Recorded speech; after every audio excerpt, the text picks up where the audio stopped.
सब लोग, आप सभी लोगों का हमारे नए वीडियो में बहुत बहुत स्वागत है। आज हम बात करने वाले क्वालिटी इंडिकेटर के बारे में। आपने देखा होगा हॉस्पिटल में काफ़ी लोग बोलते हैं कि भाई क्वालिटी इंडिकेटर निकालो, क्वालिटी इंडिकेटर निकालो। इसके पीछे रीज़न क्या है, क्वालिटी इंडिकेटर निकालते क्यों हैं, क्यों ज़रूरी है ये? देखो क्या होता है, जब भी आप किसी ऑर्गेनाइजेशन को इम्प्रूव करना चाहते हो तो आपको आइडेंटिफाई करना पड़ता है कि भाई कौन सा डिपार्टमेंट हमारा अच्छे से चल रहा है, कौन सा हमारा नहीं चल रहा है। अब दूसरा, यदि आप किसी डिपार्टमेंट को इम्प्रूव करना चाहते हैं तो आपको उसका डेटा कैप्चर करना पड़ेगा कि भाई एक्चुअली यहाँ पे हो क्या रहा है, और उस डेटा को एनालिसिस करने के बाद में आपको एक आउटपुट निकलता है। ठीक है, वो आउटपुट जो आपको निकला है वो बेंचमार्क से रिलेटेड है या नहीं है, यही आपको क्वालिटी इंडिकेटर इन्फॉर्मेशन देते हैं। फॉर एग्जाम्पल देखो, आपने देखा हो आपके हॉस्पिटल में दो तरह के डिपार्टमेंट होते हैं। डिपार्टमेंट जैसे सपोज कर हम बात करते हैं, सबसे पहला डिपार्टमेंट हो गया आपका क्लिनिकल डिपार्टमेंट। क्लिनिकल डिपार्टमेंट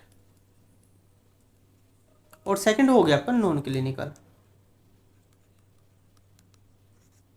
अब नॉन के जो क्लिनिकल डिपार्टमेंट है, आपको पता ओटी हो गया, आपका आईसीयू हो गया, आपका इमरजेंसी हो गया, आपका पीआईसी हो गया, कैथ लैब हो गया, तो ये डिपार्टमेंट आपके क्लिनिकल में आते हैं। अब इसके अंदर जो पेशेंट केयर हो रही है वो सही हो रही है या नहीं हो रही है, उसको तो आपको आइडेंटिफाई करना पड़ेगा। और वो आइडेंटिफिकेशन आप कब करोगे, जब आप डेटा कैप्चर करोगे। डेटा कैप्चर करने के बाद उसका करोगे क्या भाई, जो आपके क्वालिटी इंडिकेटर फॉर्मूलाज होता है उसके अंदर इम्प्लीमेंट करोगे, फिर आपको रिजल्ट मिलेगा। रिजल्ट के बाद पता चलेगा ओह यार मेरे डिपार्टमेंट में तो पेशेंट को अच्छे से केयर नहीं मिल रही। उसी तरह से अगर हम नॉन क्लिनिकल में बताएं, जैसे सपोज को जैसे आपके यहाँ पे फार्मेसी डिपार्टमेंट है, ठीक है, क्वालिटी डिपार्टमेंट है, एमआरडी डिपार्टमेंट है, तो अब क्या है वहाँ पे तो आप देखोगे भाई आउटपुट क्या, परफॉर्मेंस कैसे आइडेंटिफाई करनी। जब आप परफॉर्मेंस आइडेंटिफाई करोगे तभी तो पता चलेगा आपको क्या करना है। तो इस वीडियो में हम ये चीज़ आपको बताने वाले हैं। सबसे पहले हम चलते हैं किसके, जो क्लिनिकल इंडिकेटर। एक्चुअली हॉस्पिटल के अंदर कौन कौन से क्लिनिकल इंडिकेटर होते हैं, यहाँ पे मैं आपको सिर्फ नाम बताने वाला कौन कौन से क्लिनिकल इंडिकेटर अवेलेबल होते हैं। नेक्स्ट वीडियो में मैं आपको बताऊंगा जो आपके इंडिकेटर होंगे उसमें कौन कौन से डॉक्यूमेंट की रिक्वायरमेंट रहती है, डेटा आप कैसे कैप्चर करोगे, रजिस्टर आपको किस तरह से बनानी है, फॉर्मूले के अंदर जो उस वैल्यू को पुट कैसे करनी है, और उसके बाद में जो भी आपका बेंचमार्क होगा उसको आप वर्क कैसे करोगे। देखो थोड़ा सा मैं सिंपल बता दूँ, जब भी हम किसी इंडिकेटर का डेटा कैप्चर करेंगे ना, तो इसमें आपको करना क्या है। देखो सबसे पहले आपको क्या करना है, आपके पास में फॉर्म, चेकलिस्ट या रजिस्टर, इसमें से तीनों में से एक चीज़ होनी चाहिए। ठीक है, सेकंड, जब आप ये डेटा कैप्चर कर लोगे, या फिर आप यहाँ पे ऑडिट चेकलिस्ट भी अपने पास में रख सकते हैं। उसके बाद में ये डेटा आपको कहाँ पे करना पड़ेगा, आपको एक्सेल में फील्ड करना पड़ेगा। जो अभी आपकी एक्सेल शीट होगी ना, उसके अंदर आपको क्या करना है, एंट्री करनी है। क्योंकि भाई जब आप पीपीटी बनाओगे वो डेटा तो आपको एक्सेल शीट से लेना ही पड़ेगा ना, तभी तो आप कर पाओगे। थर्ड, जब आप एक्सेल शीट से ले लेते हो उसके बाद में आप इसे एनालिसिस करते हो, इसको एनालिसिस करते हो। एनालिसिस करने के बाद में आपको क्या रिजल्ट वैल्यू मिलती है, जो भी आपको रिजल्ट होता है, जो भी रिजल्ट वैल्यूज़ होती है वो आपको मिल जाती है। अब ये जो रिजल्ट वैल्यू होती है हम अपने बेंचमार्क से उसको कंपेयर करते हैं। सपोज करो कि मैंने बोला कि भाई मेरे ऑर्गेनाइजेशन के अंदर 1% से ज़्यादा जो आपका मेडिकेशन एरर नहीं होना चाहिए, लेकिन आपके डिपार्टमेंट के अंदर तो 5 से 10% जो मेडिकेशन एरर हो रहा है, तो उसका मतलब क्या है कि आपका बेंचमार्क से भी ऊपर जा रही है प्रोसेस। तो अब तो आपको कम करना पड़ेगा ना भाई, आपने तो बोला 1% से ऊपर नहीं होनी चाहिए, लेकिन 4 से 5 जा रही है, तो आपको क्या करना पड़ेगा, आपको सिस्टम पे वर्क करना पड़ेगा, उसके डॉक्यूमेंट से लेके उसके इम्प्लीमेशन से लेके आउटपुट तक। क्योंकि उसके बाद जब आप ट्रेनिंग दोगे अपने स्टाफ को, तभी तो वो अपने आप को इम्प्रूव कर पाएगा। जब ये इम्प्रूव कर लेगा, उसके बेंचमार्क चलेगा, उसके बाद इनके जब सब कुछ कंप्लीट होने के बाद में नीचे आता है पर डैशबोर्ड। डैशबोर्ड जिसे हम क्वालिटी डैशबोर्ड भी बोलते हैं, या फिर केपीआई डैशबोर्ड भी बोलते हैं। ठीक है, अब इसको बनाते कैसे हैं, यदि आपको एक्सेल की नॉलेज नहीं है। देखो यदि आप किसी में ऑपरेशंस में आना चाहते हो, एमआरडी में, क्वालिटी में, आईपीडी मैनेजर में, या फिर फार्मेसी में, आपको भाई कंप्यूटर आना चाहिए। यदि आपको कंप्यूटर की नॉलेज नहीं है तो मैं आप लोगों को सजेस्ट करूँगा सबसे पहले आप कंप्यूटर को अच्छे से लर्न करें। काफ़ी इंस्टीट्यूट है जो ट्रेनिंग प्रोवाइड कराते हैं आपको मिनिमम फीस में, आप उसको ज्वाइन करो। और कंप्यूटर में 3 चीज़ें आपको सीखनी बहुत ज़रूरी है। सबसे पहले आपका पीपीटी कैसे बनाते हैं, दूसरे एक्सेल शीट पे हम काम कैसे करते हैं, थर्ड वर्ड पैड में जो वर्ड होता है, जैसे माइक्रोसॉफ्ट वर्ड होता है, उसके अंदर काम कैसे करते हैं। अब हम बात करते हैं हमारा पहला क्वालिटी इंडिकेटर है जिसे बोलते हैं हम मोटिलिटी। ठीक है, मोटिलिटी का मतलब ये होता है कि एक्चुअली आपके ऑर्गेनाइजेशन के अंदर कितने पेशेंट एक्सपायर हो रहे हैं। अब ये डेटा आपको मिलेगा कहाँ कहाँ से, देखो क्या होता है, ये डेटा आपको 3 जगह से मिल सकता है। सबसे पहले मिल जाएगा आपको आईसीयू से, ठीक है, क्योंकि पेशेंट एक्सपायर होते हैं आईसीयू में। सेकंड मिलेगा आपको एमआरडी से, ठीक है, एमआरडी से, ठीक है। थर्ड मिलेगा ये आपको ईआर से। आपने देखा कभी कभी कुछ पेशेंट ऐसे होते हैं इमरजेंसी में एडमिट होते हैं, जो ट्रोमा पेशेंट्स होते हैं इमरजेंसी में आते हैं, एमएलसी पेशेंट होते हैं और वहाँ पे एक्सपायर हो जाते हैं, तो उसका डेटा या तो ईआर में मिलेगा या एमआरडी में। तो टोटल मिलेगा भाई इन दिन कितने भी डिपार्टमेंट है आपके ऑर्गेनाइजेशन, किसी भी डिपार्टमेंट में अगर किसी पेशेंट की डेथ हुई है तो उसका डेटा आपको एमआरडी में मिल जाएगा।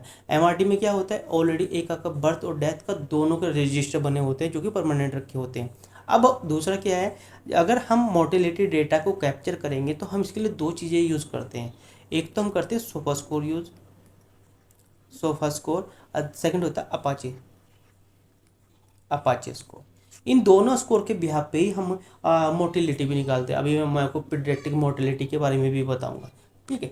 नेक्स्ट आ गया का unplanned return to OT within 24 hours of surgery. अब सपोज करो किसी पेशेंट की सर्जरी हो गई, सर्जरी होने के बाद में वो आईसीयू में एडमिट हो गया। आईसीयू में एडमिट होने के बाद में क्या होगा भाई, वो ब्लीडिंग हो गई। तो जब उसको ब्लीडिंग हुई तो उसको कोई प्लान नहीं था, उसकी तो ऑलरेडी ओटी हुई, वो दोबारा से ओटी में गया, तो अब उसकी दोबारा से ओटी हो गई। तो लेकिन आपको ये डेटा आपने केपीआई में कैप्चर करना पड़ेगा, यानी जो भी क्वालिटी इंडिकेटर उसमें कैप्चर करना पड़ेगा। इसके लिए एक फॉर्म आपको इम्प्लीमेंट करना है ओटी डिपार्टमेंट में। यदि कोई पेशेंट ऐसा आता है तो जो भी वहाँ पे ओटी टेक्नीशियन है या फिर ओटी इंचार्ज है, तो उसकी रिस्पॉन्सिबिलिटीज़ है उस रजिस्टर के अंदर उस पेशेंट की इन्फॉर्मेशन को ऐड करना, क्योंकि आपको तो भाई पता नहीं होगा, तो आपको जो डेटा मिलेगा वो तो भाई स्टाफ के थ्रू ही मिलेगा ना, ऐसे तो डायरेक्टली मिलेगा नहीं, ठीक है। अब चलते हैं नेक्स्ट हो गया अनप्लान री admission with in 28 hours, 28 day. अब क्या होगा, आपने देखा होगा कभी कभी कुछ पेशेंट ऐसे होते हैं, सपोज किसी पेशेंट की सर्जरी हुई, सर्जरी होने के बाद में वो डिस्चार्ज होकर चला गया अपने घर पे, ठीक है। अब घर पे जाने के बाद में वो ठीक रहा, 10 से 15 दिन अच्छे से रहा, उसके बाद में जाकर उसे प्रॉब्लम हो गया, जो भी उसका पार्ट की जो सर्जरी हुई थी उससे ब्लीडिंग होने लग गई या पस बहुत ज़्यादा बन गई, और सब फीवर, वोमिट, नोजिया और उसका पेन बहुत ज़्यादा हो रहा। उस कंडीशन में क्या होता है, उसे दोबारा से एडमिट कर लिया गया है, तो वो आपका काउंट होगा री एडमिट में, ठीक है, क्योंकि वो तो डिस्चार्ज होकर चला गया था, वो दोबारा आ गया सेम कंप्लेन के साथ में, तो री एडमिशन्स में काउंट हो जाएगा। इसकी भी आपको क्वालिटी इंडिकेटर निकालना पड़ेगा, ठीक है। नेक्स्ट आता है आपका हॉस्पिटल एक्वायर इन्फेक्शंस। ये बहुत ज़्यादा इंपॉर्टेंट है यदि आप अपनी ऑर्गेनाइजेशन के अंदर आइडेंटिफाई करना चाहते हैं कि भाई इन्फेक्शन यहाँ पे कैसा है और हम रिड्यूस कैसे करें, उसका पता होना चाहिए। इसका भी क्या, इसका जो मेन काम होता है, जो भी आपके पास में इन्फेक्शन कंट्रोल नर्स होती है वो इसको हॉस्पिटल एक्वायर इन्फेक्शन को कंट्रोल करने की कोशिश करती है और वो डेटा भी कैप्चर करती है। भाई वो इसके पास में कोई सा भी आपका ओटी डिपार्टमेंट हो, इमरजेंसी डिपार्टमेंट हो, जनरल वार्ड हो, डीलक्स हो, किसी भी जिस डिपार्टमेंट में भी आपके पेशेंट्स अवेलेबल रहते हैं, वहाँ पे यदि कोई भी इन्फेक्शन फैलता है तो वहाँ पे जो आपका पेशेंट सेफ्टी ऑफिसर हो गया और इन्फेक्शन कंट्रोल नर्स होगी, इनकी रिस्पॉन्सिबिलिटीज़ होती है।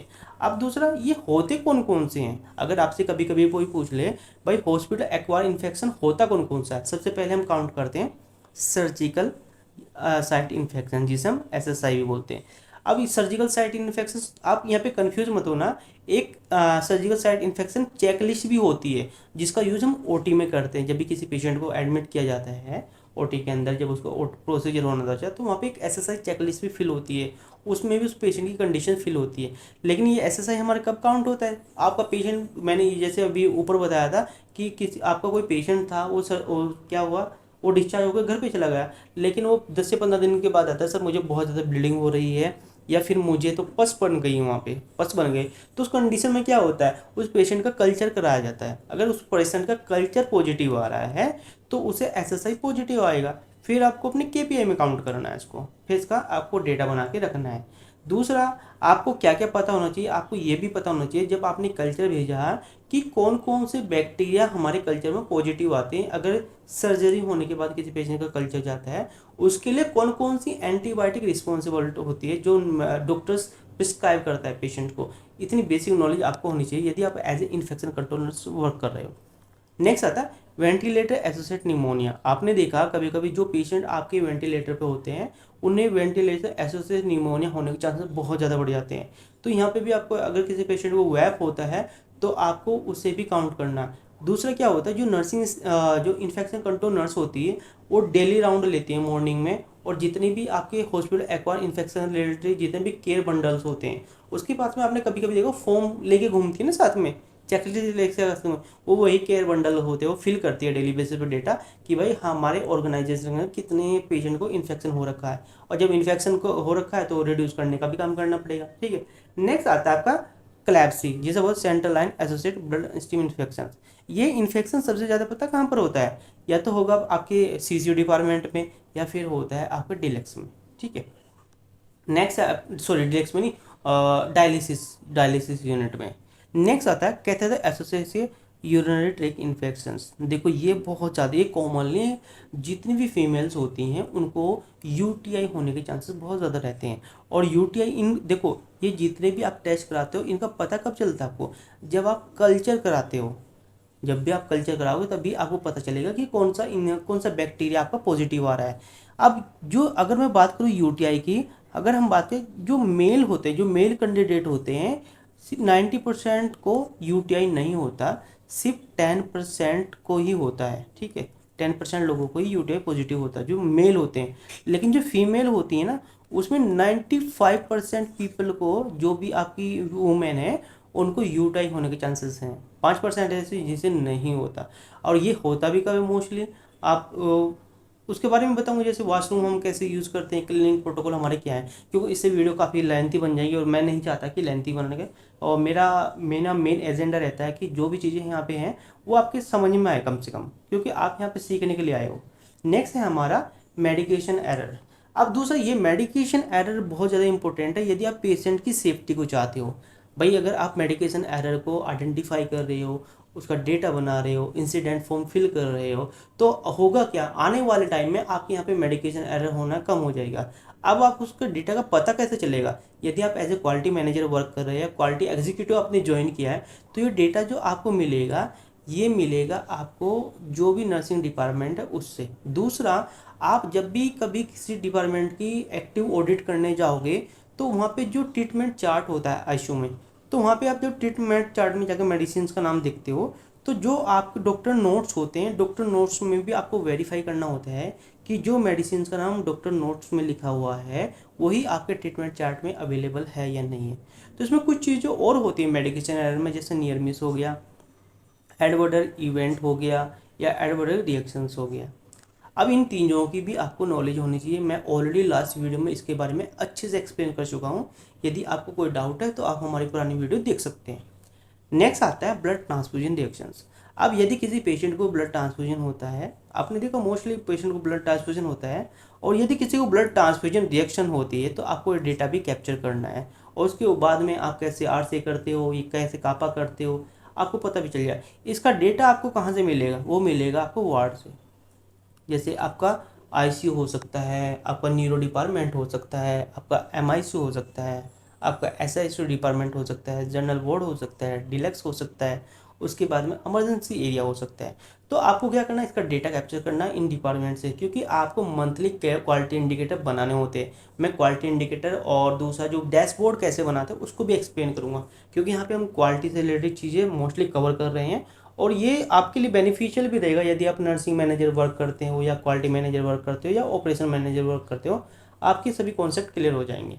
नेक्स्ट आता है एनेस्थीसिया कॉम्प्लिकेशंस। ये आपका जो एनेस्थीसिया डिपार्टमेंट होता है ओटी में, वहाँ से आपका डेटा मिल जाएगा। नेक्स्ट आता है percentage of patients develop pressure ulcer.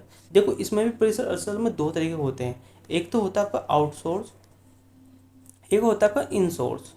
ठीक है, आपको क्या करना है, जो आउटसोर्स है उसको तो काउंट नहीं करते, लेकिन अधिक यदि कोई पेशेंट आपके हॉस्पिटल के अंदर एडमिट हुआ और उसके बाद उसे प्रेशर अल्सर होता है, इसको हम आइडेंटिफाई भी करते हैं, इसको मॉनिटर भी करते हैं, और इसका हम रिकॉर्ड भी बनाते हैं। ओके, नेक्स्ट है आपका एवरेज लेंथ स्टे। ये एक्चुअली जो ये केपीआई है आपका ऑपरेशंस डिपार्टमेंट में भी यूज़ होता है, MRD में भी यूज़ होता है और एडमिनिस्ट्रेशन लेवल पे भी होता है। इससे हम आइडेंटिफाई करते हैं कि यदि कोई, सपोज करो ये पेशेंट है, ये पेशेंट हमारे हॉस्पिटल में आया और हॉस्पिटल में आके एडमिट हो गया, तो भाई कम से कम कितने दिन तक ये रुकेगा? 3 दिन के लिए रुकेगा या 2 दिन के लिए रुकेगा या 4 दिन के लिए रुकेगा? ये तो आपको आइडेंटिफाई करना पड़ेगा ना, तभी तो आप एवरेज निकाल पाओगे कि भाई मैं अपने हॉस्पिटल में कितने पेशेंट ले सकता हूँ। तो उसके लिए एलओसी निकालना बहुत ज़रूरी है। नेक्स्ट आता है आपका पेशेंट सेफ्टी इंडिकेटर। ये कुछ इंडिकेटर है जो पेशेंट सेफ्टी के लिए काफ़ी इंपॉर्टेंट है, और यहाँ पे मैं आपको सिर्फ वही इंपॉर्टेंट KPI के बारे में बता रहा हूँ जो कि आपके लिए काफ़ी इंपॉर्टेंट है। आपसे उसके बारे में इंटरव्यू में भी पूछा जा सकता है, और हॉस्पिटल में जब भी आप ज्वाइनिंग के लिए जाओगे तब भी आपको इसके ऊपर वर्क करना पड़ेगा। सबसे पहले आता है आपका एडवर्स इवेंट, सेंटिनल इवेंट। ये जो डेटा है आपको मोस्टली मिलेगा कहाँ से? ये आपको OT से मिलेगा, OT से या ER और थर्ड ICU से, ठीक है। नेक्स्ट आता है आपका नियर मिस इवेंट रिपोर्ट। ये आपको वार्ड से मिल जाएगी, कोई सा भी आपको वार्ड हो, जनरल वार्ड हो, डिलैक्स हो, आपका MIC हो, SIC हो, IC हो, कोई सा भी IC हो, इमरजेंसी डिपार्टमेंट, वहाँ से आपको डेटा मिल जाएगा। नेक्स्ट आता है फॉल रेट। अब ये होता किसका? देखो ये पेशेंट से रिलेटेड है। यदि कोई पेशेंट आपका कहीं पे भी मिस हैपनिंग के थ्रू वो गिर जाता है, तो आपको उसको डेटा कैप्चर करना, इंसिडेंट फॉर्म फिल करना है उसका। ये डेटा आपको मिल जाएगा कहाँ से? IPD मैनेजर के पास से। नेक्स्ट आता है निडल इंजरी। ये बहुत इंपॉर्टेंट है और मोस्टली किससे होता है? अगर मैं बात करूँ तो हाउसकीपिंग स्टाफ को सबसे ज़्यादा NSI होता है, उससे कम नर्सिंग स्टाफ को होता है, उससे कम डॉक्टर्स को होता है, लेकिन सबसे ज़्यादा हाउसकीपिंग को होता है। तो आपको क्या करना है? आपको मंथली बेसिस पे काउंट भी करना है कि कितने NSI आपके यहाँ पे हो रहा है। फिर उसके बाद आप ट्रेनिंग शेड्यूल कराते हो, जिससे कि भाई आने वाले टाइम में हमारे स्टाफ को निडलिस्टिक इंजरी ना हो, तो उसके बारे में भी आपको नॉलेज होनी चाहिए। नेक्स्ट आता है complaints to surgical safety checklist. ये देखो हमने ऑलरेडी सर्जिकल सेफ्टी चेकलिस्ट के बारे में बात किया था। ये एक WHO की एक चेकलिस्ट होती है। इसका मतलब क्या होता है? भाई देखो WHO हो गया, JCI हो गया, NABH, ये वर्क तो करता है पेशेंट सेफ्टी के लिए ना। तो इसमें भी यही, यदि किसी पेशेंट की सर्जरी होने जा रही है तो ये चेकलिस्ट आपको फुलफिल करनी ज़रूरी है। इसमें पेशेंट की डिटेल्स हो जाती है, डॉक्टर्स की डिटेल आ जाती है, एनेस्थीसिया की डिटेल आ जाती है, और दूसरा जो नर्सिंग स्टाफ है उसकी डिटेल इसमें आ जाती है। नेक्स्ट आता है आपका wrong site, wrong patient, wrong procedure. यदि आप साइट मार्किंग प्रोटोकॉल यूज नहीं करते ऑर्गेनाइजेशन के अंदर, तो आप इस तरह की प्रॉब्लम में फंस जाओगे। तो यहाँ पे हम क्या करते हैं? Identify the site marking in the month upon total number of surgery in the month into 100। इस फॉर्मूले के थ्रू हम क्या करेंगे? इसकी पूरी डिटेल निकाल लेंगे। नेक्स्ट आता है compliance with the hand hygiene. आपने देखा होगा कि ऑर्गेनाइजेशन में जो आपका इन्फेक्शन उसको कम करने के लिए क्या करते हैं? हैंड हाइजीन प्रोटोकॉल फॉलो कराते हैं। तो आपको आइडेंटिफाई भी करना कितने % लोग हैंड हाइजीन प्रोटोकॉल फॉलो कर रहे हैं ऑर्गेनाइजेशन के अंदर। यदि नहीं करे तो कोई बेनिफिट ही नहीं है। ओके, नेक्स्ट है हमारा पेशेंट सेंट्रिक इंडिकेटर। ये हमारे पेशेंट से रिलेटेड रही भी। सबसे ज़्यादा पेशेंट सेटिस्फेक्शन इंडेक्स। देखो क्या होता है, आपके पास में 3 तरह के पेशेंट आते हैं। इमरजेंसी पेशेंट आते हैं, IPD पेशेंट आते हैं, OPD पेशेंट आते हैं। तो आपको तीनों के ऊपर वर्क करना है कि भाई इनका सेटिस्फेक्शन रेशियोज क्या है। सेटिस्फेक्शन रेशियो हम कैसे आइडेंटिफाई करते हैं? उसके लिए आप एक चेकलिस्ट बना लेते हो। उस चेकलिस्ट में जो उससे पेशेंट से रिलेटेड पॉइंट्स होते हैं कि भाई उनको, यदि कोई पेशेंट आपका OPD में आया है, प्रॉपर उसे जब उसने रजिस्ट्रेशन कराया उसे कोई प्रॉब्लम तो नहीं हुई, पीने के लिए उसे प्रॉपर पानी मिला, बैठने के लिए उसे सीट मिली, जो वहाँ पर स्टाफ उसने प्रॉपर उसे मॉनिटर किया नहीं किया, डॉक्टर ने अच्छे से उसको देखा या नहीं देखा, फार्मेसिस्ट वाले ने जब उसे मेडिसिन दी है प्रॉपर चीज़ों के बारे में बताया या नहीं बताया। इस तरह से हम क्या करते हैं? हम अपने पैरामीटर को आइडेंटिफाई कर लेते हैं और उस पैरामीटर के बिहाफ पे हम चेकलिस्ट बनाते हैं और उसी को हम फिर फॉलो करते हैं। अब ये पॉइंट्स आप कहाँ से ले सकते हो? आपके पास में यदि NABH गाइडलाइन है तो आप वहाँ पे जितने भी ऑब्जेक्टिव एलिमेंट है उनको पढ़ने के बाद भी अच्छे से आप एक बेस्ट चेकलिस्ट बना सकते हो ऑडिट डिपार्टमेंट के लिए, ठीक है। नेक्स्ट आता है आपका वेटिंग टाइम्स। ये बहुत ज़रूरी है, अभी भी हम बात कर रहे थे। जैसे कि आपको पता OPD, डायग्नोस्टिक, एडमिशन और डिस्चार्ज। यहाँ पे क्या होता है, जब कोई पेशेंट आपका एडमिट होता है उसे बहुत प्रॉब्लम फेस करनी होती है।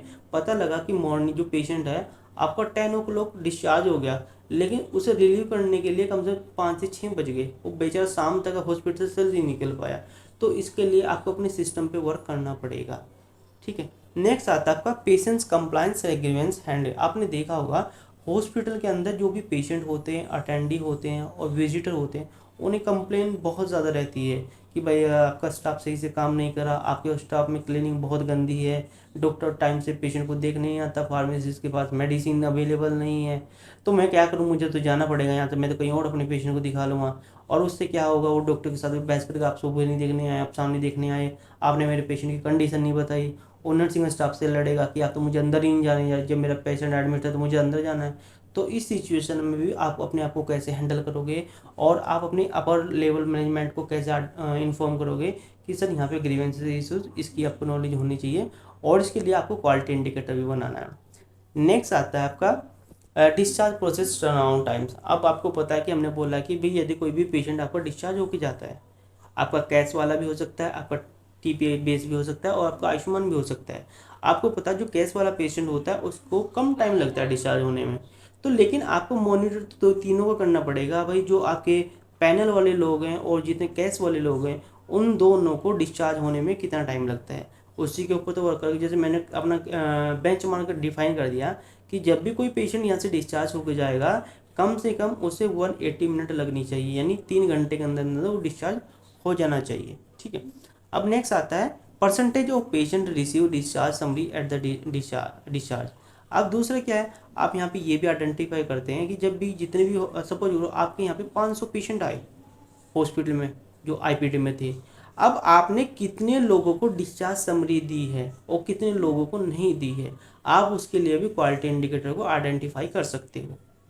नेक्स्ट आता है आपका इन्फेक्शन कंट्रोल इंडिकेटर। भाई इन इंडिकेटर के ऊपर सबसे ज़्यादा काम होता है किसी भी ऑर्गेनाइजेशन के अंदर।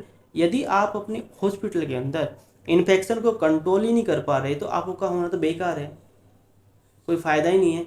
आप कम से कम इन्फेक्शन को तो कंट्रोल करो। उसके लिए सबसे पहले आपको क्या करना है, मैंने ऑलरेडी बताया, हॉस्पिटल एक्वायर इन्फेक्शन रेट को आपको रिड्यूस करना है। उसके लिए जो भी आपकी गवर्नमेंट की गाइडलाइन है, जैसे कि हम जो आपको बताएं ICMR की हम यूज़ करते हैं, WHO गाइडलाइन को यूज़ करते हैं, CDC की गाइडलाइन को यूज़ करते हैं, NHA की गाइडलाइन को यूज़ करते हैं, कि जिससे भी यदि हम कोई डॉक्यूमेंट्स बना रहे हैं, किसी प्रोटोकॉल को इम्प्लीमेंट करा रहे हैं, तो उसका कुछ ना कुछ आउटपुट आएगा।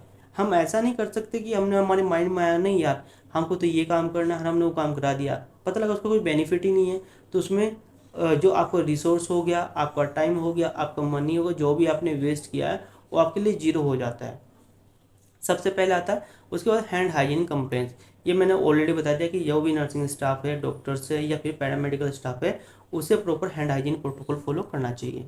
Next antibiotic use rate, anti microbial steroids. आपको ये भी पता होना चाहिए कि आपकी ऑर्गेनाइजेशन के अंदर कितनी ऐसी एंटीबायोटिक है जिनका यूज़ किया जाता है, और कितनी इतनी एंटीबायोटिक है जिनका यूज़ नहीं किया जाता, और जो यूज़ किया जा रहा है उनकी फ्रीक्वेंसीज क्या है, उनका बेंच नंबर्स क्या है, उनकी डिटेल्स क्या है, उनकी एक्सपायरी क्या है, ये सब आपको चेक करनी पड़ेगी। नेक्स्ट आता है बायोमेडिकल वेस्ट सेग्रीगेशन कंप्लायंस। अब ये क्या होगा, जो डेटा मिलेगा आपको काम बायोमेडिकल इंजीनियर से मिल सकता है, हाउसकीपिंग डिपार्टमेंट से मिल सकता है। ये दो लोग आपको डेटा प्रोवाइड कर देंगे। यदि आप एज ए क्वालिटी मैनेजर या क्वालिटी एग्जीक्यूटिव वर्क कर रहे हो, तो आपको डिपार्टमेंट में जाने की जरूरत नहीं है, आप वहीं पे बैठ कर डेटा ले सकते हो। लेकिन हाँ, डेली मॉर्निंग में आपको अपने हॉस्पिटल का राउंड लेना है और गैप को आइडेंटिफाई करना है कि आप किस तरह से इम्प्रूव कर सकते हो। नेक्स्ट आता है पोस्ट प्रोसीजर इन्फेक्शन रेट। अब यहाँ पे कैथेटर हो गया, IV लाइन इन्फेक्शन हो गया, इसको आपको देखना है। नेक्स्ट आता है आपका ऑपरेशनल एफिशिएंसी इंडिकेटर। इसमें क्या होता है कि बेड ऑक्यूपेंसी रेट। भाई देखो, जब भी आप किसी ऑर्गेनाइजेशन में काम करो, आप ऑपरेशन मैनेजर हो, आप फ्रंट ऑफिसर हो, आप IPD मैनेजर हो या फिर आप OPD मैनेजर हो, आपको बेड ऑक्यूपेंसी की अच्छे से नॉलेज होनी चाहिए कि भाई हम बेड ऑक्यूपेंसी कैसे निकालते हैं। बेड ऑक्यूपेंसी निकालने से पहले आपको डे निकालने आने चाहिए कि भाई हम डे कैसे निकाल सकते हैं। Next bed turnover times. आपके पास जो भी बेड अवेलेबल है, भाई इनका यूटिलाइज कितना हो रहा है। सपोज को मैं बोलता हूँ कि आपके जो ICU में सिर्फ 5 बेड है, 5 बेड में जब आप BTR निकालोगे, bed turnover rate month daily निकलता है, जो मंथ में आप एनालिसिस करोगे, आप आइडेंटिफाई कर पाओगे भाई इस बेड से मुझे कितना प्रॉफिट हुआ, कितना लॉस हुआ। ठीक है, यदि आपको लॉस हुआ तो क्या रीज़न था, और आपको प्रॉफिट हुआ तो क्या रीज़न है, क्योंकि आपका जो टारगेट है वो अप रहता है। यदि आपको यहाँ पे सपोज करो मैं बोलता हूँ 10 रुपीज़ बचे, तो आप चाहोगे यार नहीं मैं इस डिपार्टमेंट में 20 रुपीज़ बचाऊँ, तो उसके लिए आपको आइडेंटिफाई तो करना पड़ेगा नेक्स्ट आता है OT utilisation rate. OT utilisation में क्या होता है कि भाई जो भी ओटी है आपकी वो कितनी यूज़ हो रही है उसके लिए तो आइडेंटिफाई करना पड़ेगा, और जो इसका डेटा है वो आपको ओटी डिपार्टमेंट से मिल जाएगा, क्योंकि ओटी डिपार्टमेंट में जो भी कैंडिडेट्स अवेलेबल होता है वो आपकी अटेंडेंस भी लगाता है, ठीक है। उसके बाद आईसीयू यूटिलाइजेशन रेट, ये भी बहुत ज़्यादा इंपॉर्टेंट है कि भाई आईसीयू के अंदर जो पेशेंट्स हैं वो कितने टाइम के लिए रुके हैं, आपको आइडेंटिफाई तो करना। तो आइडेंटिफाई कब करोगे, जब आप उसे एनालिसिस करोगे। उसके बाद emergency department turn out time, आप यहाँ पे ईआर टर्न आउट टाइम का मतलब ये है कि अगर कोई पेशेंट आपके यहाँ पे एडमिट हुआ है, एडमिट होने के बाद में कब वो नेक्स्ट लेवल पे पहुँच रहा है, किस डिपार्टमेंट में पहुँच रहा है, तो वहाँ के बीच में जो टाइमिंग का गैप क्या है तो वो आपको काउंट कराना है। Next, turn around time for the laboratory radiology, ये बहुत ज़्यादा इंपॉर्टेंट है कि जो टर्न अराउंड टाइम होता है वो रेडियोलॉजी डिपार्टमेंट में कैसे मॉनिटर होता है और पैथोलॉजी डिपार्टमेंट में कैसे होता है। भाई आपको पता है पेशेंट तो आपके आ ही रहे हैं डेली बेसिस विजिट करने और वही रिपोर्ट भी बना रहे हैं, तो आपको उनको इन्फॉर्म भी तो करना पड़ेगा कि भाई आपको इतने टाइम के बाद में रिपोर्ट मिल जाएगी। नेक्स्ट आता है ह्यूमन रिसोर्स मैनेजमेंट, जो एचआर डिपार्टमेंट होता है उसके लिए कुछ क्वालिटी इंडिकेटर यूज़ होते हैं, लेकिन मोस्टली यहाँ पे मैं आपको सिर्फ 4 ही क्वालिटी इंडिकेटर के लिए बताने वाला हूँ जो कि आपके पास 100% होने चाहिए। डेटा अवेलेबल होना चाहिए, ट्रेनिंग प्रॉपर होनी चाहिए, इम्प्लीमेशन भी होना चाहिए। सबसे पहले आता है आपका स्टाफ सेटिस्फेक्शन इंडेक्स। आपके पास में जो नर्सिंग स्टाफ है, हाउसकीपिंग है, एडमिन है, डॉक्टर्स है, तो आपको क्या कराना है, एनुअली आपको सेटिस्फेक्शंस एक एक्टिविटीज़ होती है उसको कराना चाहिए। आपको क्या करना, एक चेकलिस्ट बनानी है और ग्रुप के अंदर सर्कुलेट कर देनी है।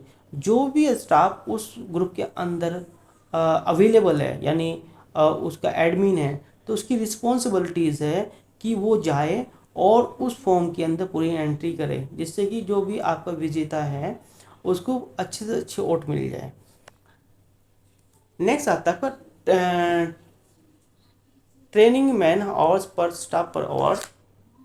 Next, staff attrition rate. देखो ये बहुत ज़रूरी है, ट्रेनिंग मैन आवर पर स्टाफ पर ईयर। अब यहाँ पे क्या होता है, देखो आपके पास में जो भी डिपार्टमेंट होता है, जैसे हम यहाँ पे एचआर की बात कर रहे हैं, वो क्या करता है, जो आपके नर्सिंग स्टाफ होते हैं, आपके डॉक्टर्स होते हैं और आपका पैरामेडिकल स्टाफ होते हैं, उनके लिए डिसाइड करते हैं कि हमें ट्रेनिंग प्रोवाइड करानी है, या तो हमारी इनसोर्स हो सकती है या फिर हमारी आउटसोर्स हो सकती है। उसके बाद स्टाफ अट्रैक्शन रेट, इसमें क्या होता है कि भाई आपको ये आइडेंटिफाई करते हो स्टाफ अट्रैक्शन रेट में कि भाई कितने एम्प्लॉय आपके ऑर्गेनाइजेशन को छोड़ के चले गए हैं और कितने ज्वाइन हुए हैं, तो आपको उसका डेटा एनालिसिस करना है।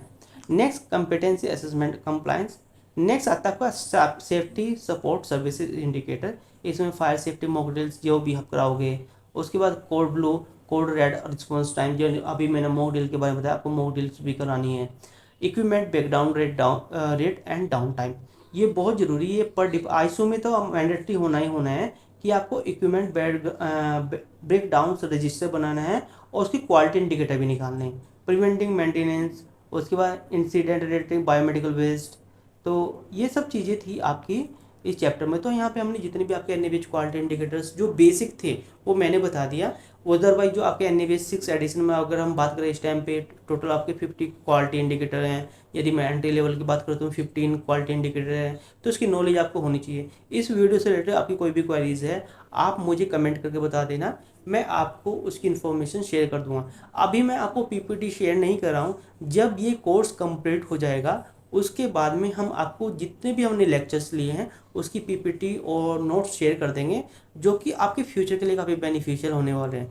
यदि आप किसी भी ऑर्गेनाइजेशन में काम करो, यदि आपका बेसिक फंडामेंटल क्लियर है तो आपको जॉब की कोई भी प्रॉब्लम नहीं होगी, और मुझे लगता है इस कोर्स को कंप्लीट करने के बाद में आपको 100% जॉब मिल जाएगी, क्योंकि जो नॉलेज आपको यहाँ से मिलने वाली है वो और किसी प्लेटफॉर्म से आपको नहीं मिलने वाली है। तो आज के लिए धन्यवाद। कोई भी सजेशन है आप मुझे कमेंट करके बता सकते हैं, मुझे पर्सनली ईमेल भी कर सकते हैं। मैंने अपने ईमेल डिटेल आपकी डिस्क्रिप्शन में डाली हुई है, वहाँ पे जाओ, आप मुझे मेल कर दो, उसका रिवर्ट मैं आपको जल्दी से जल्दी दे दूँगा। आज के लिए धन्यवाद।